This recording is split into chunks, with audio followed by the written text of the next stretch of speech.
Sam Wallace in the Sunday Telegraph. His piece says Slot at risk, but Klopp won't return.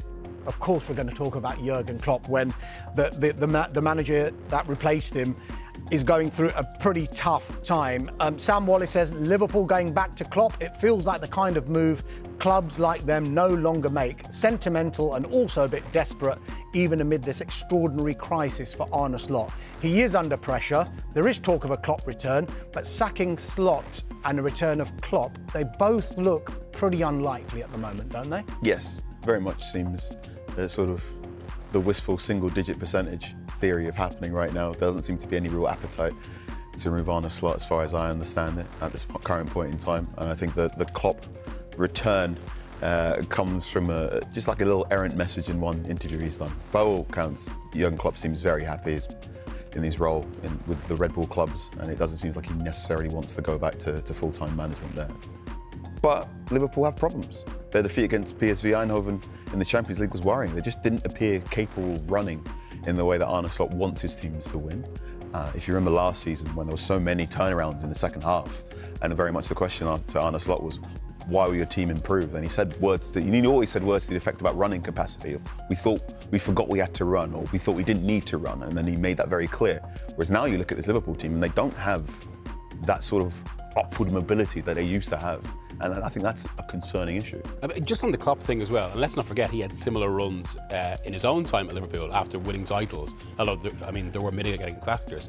But, one of the major reasons I'd be surprised if he came back is, given there's been constant murmurs of tension between himself and the figure who is the new football power of the club, who is not Arne Slot, it's Michael Edwards. And there was there was almost this relay in terms of who was there and who wasn't. Klopp went and Edwards came back.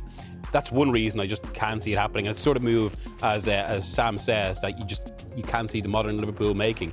There's also a lot of talk from within football that, as Carl has spoken about there, Klopp actually has no interest in getting back into full-time management, that he wants, a little bit like Gareth Southgate, he wants to kind of use his leadership skills and management to go into other careers. All that said, it did feel a little bit conspicuous that on the day after a big Liverpool defeat, he's on social media rating chicken dinners or something like that. As a colleague put to me, look like a modern come and get me plea. Jackie, Jonathan Northcroft in the Sunday Times has done a big piece on Arne Slot, why Liverpool are standing by Arne Slot for now. Miguel mentioned mitigating factors for Jurgen Klopp when he had bad runs. Are there mitigating factors here? Because he says, does Jonathan Northcroft, Liverpool's biggest issue of all is being in a period of squad transition. Usually it happens at the start of a manager's tenure and allowances are made. The difficulty for Slot is achieving success first with an inherited team. Is there a bit of truth in what Jonathan Northcroft is saying there? Yeah, it's a really good piece by Jonathan Northcroft in the Sunday Times. I'd urge you to go and read it if you can. And he's clearly very well connected. He's clearly spoken to the hierarchy of Liverpool. It is very well sourced. It doesn't just say save Arne Slot for the sake of it. There's lots of reasons in there why they would. The relationship is a positive, ongoing one with the hierarchy.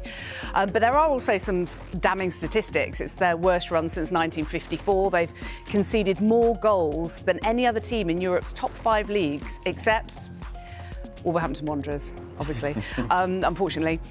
One shot on target for Liverpool from Isak, their big summer signing, the biggest of the summer signings, £450 million spent in total. There are so many different factors. And we've talked before about how last season it was more a case of just picking up the baton, running with it. Huge credit to him for winning the title at the first attempt. Took Klopp 4 seasons to win his first trophy. And I just think a bit like Thomas Frank, who we've talked about before, he just needs to arrest this slide, this alarming slide of losing games by a 3-goal margin for 3 games in a row is not acceptable for Liverpool. Full stop, it's not, particularly at home against PSV, for goodness sake.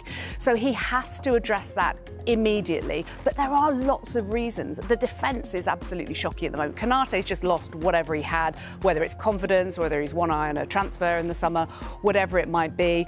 The statistics, again, in that very good piece, 27% more long balls aimed at Liverpool's defence this season when Liverpool are continuing to play the way they play. Everybody else is going more direct, particularly against them. And that's exposing the 34-year-old legs of Van Dijk, who looks a shadow of the player that we know.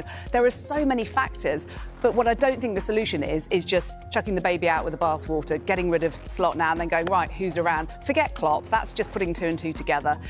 It's not the solution, but they do need to arrest this alarming slide, particularly defensively. And we haven't even talked about Salah yet, who's lost what he had for the moment. Exactly, and on that, you mentioned a number of factors. It is possible, this isn't exactly a clean explanation, but this is just the reason this is so bad is because a combination of extreme factors coming together. Weighing over everything. People, I would have said people don't like to mention it, although it's naturally coming up a lot more now, is Diogo Jota's tragic passing. Now, I have to say, it does feel jarring to put a genuine human tragedy in the context of football results, but equally, that's the context that the results are happening in. It's going to have some effect. We just don't know what that is. It's possible people involved won't know what that is for years. That's one, obviously, massive element there. On top of that, they've made huge changes. And a lot of these new players are coming into a dressing room that's grieving, that had a disrupted pre-season because of that. I think there is fair questions then over whether maybe Slot's specific personality is suited both to this situation and transition like this. Because he's, also a crisis like this is another element where before this, Slot's worst run was 4 draws at AZ Alkmaar. The sort of run of results that people just wouldn't bat an eyelid at. Whereas now he's at one of the biggest clubs in the world, suffering one of their, the worst spells in their modern history. Because even in the 50s, that wasn't this Liverpool. And then you've got kind of more specific football questions, like Slot himself kind of deciding between the former team, or how much of the former team, with Salah such a massive part of that, or a new team. And this is where I think you get into bigger discussions with Liverpool and the nature of the recruitment this summer, because it was always there, I have to say, amid all the excitement about what they spent, the number of star attackers they brought in. This is a little bit lopsided. And then suddenly you're in a situation where he's got Konate there who just isn't playing well. Well, who do you bring in instead? Joe Gomez. Well, yeah, exactly. It's so thin. Just picking up on that, Carl, because some of the players who delivered the title for Liverpool last season are not performing. Jack and Miguel have mentioned some of those players. So it's one thing saying, well, why doesn't Slot just drop Salah, drop Konate, maybe even drop Van Dijk, maybe drop Alexis McAllister? But then who do you bring in? And when you look at who they can bring in, do we then need to put a bit of scrutiny on those above Slot? Because if you're talking about, right, Konate goes out, drop him, let's bring in Mark Gahey. Oh, we didn't get him. But they had 3 months to try and get Mark Gahey, and they left it until deadline day, which was always going to be at risk, and that's how it proved. It was unwise. It's also still a little bit head-scratching to me. If you look at this Liverpool team and you look at the Premier League, its current landscape, one of the big things now is aerial duels and second balls, and for of Mark Gahey's many, many strengths, he is not the most outstanding centre-back in the air. So I don't think we could quite say, oh, Mark Gahey would have fixed this, because, well, actually, no, if loads of teams are playing long ball, I'm not sure that would have been the best way of sorting things there. They are top-heavy in terms of recruitment. We're looking at a team now that has 2 incredible strikers in Hugo Ekitike and Alexander Isak, and we still haven't got an answer to how they were going to properly play.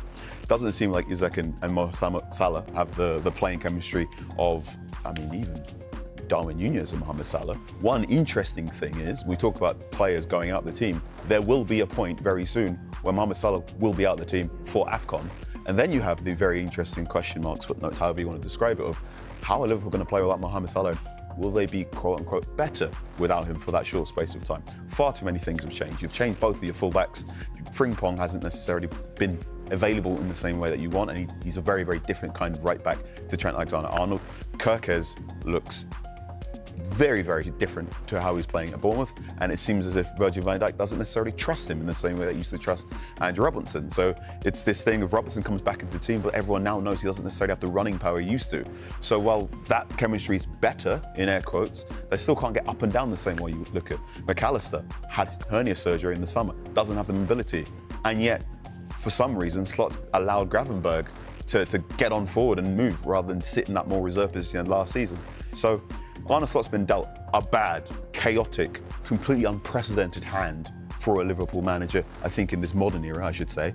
I don't think anyone would have predicted this sort of scenario. He is also playing that hand strangely. Yeah. And I think that's the difficulty here, in that, yes, there are huge things going on, loads of complex factors that combine and twist in this thought. That means there's no one simple solution. Unfortunately, Arne Slot has to figure out at least 4 solutions at the same time, while also his squad is constantly changing. So good luck to him. Also, I mean, you mentioned at the start there the kind of how, you know, Gahey and dealing with kind of aerial balls and that. It's only a few weeks ago since I felt like Liverpool's biggest football problem this season was basically how they dealt with this issue of this wider shift towards more aerial football, with Slot bizarrely and bluntly, and maybe in a very Dutch manner, openly talking about how opposition teams could hurt his own team. And then, like, you know, they'd go and beat Real Madrid. Oh, this is actually, once this team clicks, they'll be able to do this. But it feels like that problem has unravelled into a whole other range of problems, which led to ultimately this situation where a very moderate PSV are just like passing their way through them in the easiest way possible, and like just laying bare how bad this has got. Just looking at the recruitment, Jackie, just following on from that point, when you look at the numbers specifically, I think they brought in 4 or 5 players that would go into the first team squad, but they let 7 or 8 players go that were in the first team squad last season. Numbers-wise, it doesn't work. But also, as Miguel mentioned before, the lopsidedness, you could argue, of the recruitment as well is maybe hurting Liverpool and Slot. Yeah, 7 in, 10 out. But the Isak thing, it was so